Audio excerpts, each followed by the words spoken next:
Thank you very much. All right, Kim will start the questioning. The first subject is the economy. What impact, positive or negative, has TARP or any of the stimulus packages had? Would you have voted for them? I definitely would not have voted for them. I have a problem with government feeling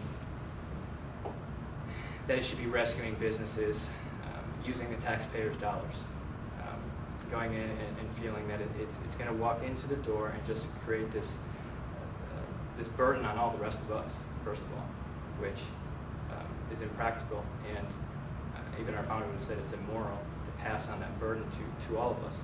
But for government to think that's the solution, it begs the question of what's really going on, and that's where we're seeing corruption and things like that taking place. We're seeing a lot of kickback, special interest money, and it's just making the problem bigger and bigger and bigger, and it's something I just don't see as feasible.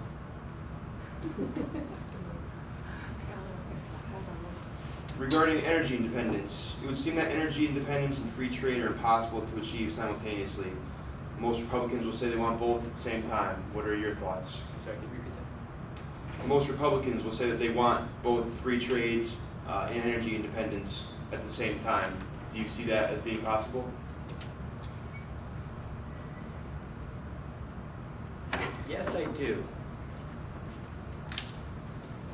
Provided one thing, that the government doesn't have a say in what free trade and energy independence, how that works together. Provided they don't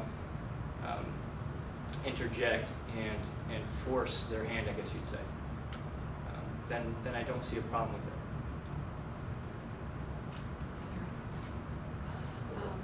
What immediate actions need to be taken to turn the economy around and stabilize the dollar?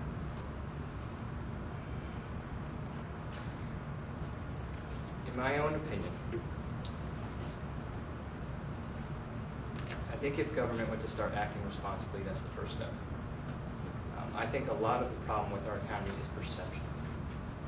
And I've said this before several times, that what happens is the way government acts, it creates a psychological effect on everybody.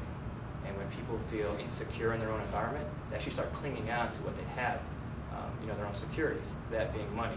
One of the problems in our economy right now, well, actually the problem, is that consumers aren't spending. And that's because everybody's clinging on to their securities. And this is due to government acting irresponsible. Everybody sees what's going on, and they're just afraid. People are just downright afraid right now. So, with that being said, if government were to start cutting back their programs, stop spending so much money, start paying down that debt, and acting responsibly, people will start to feel a little better and start actually spending again instead of holding on to everything they have. That's really the first key into getting this economy kicking back again.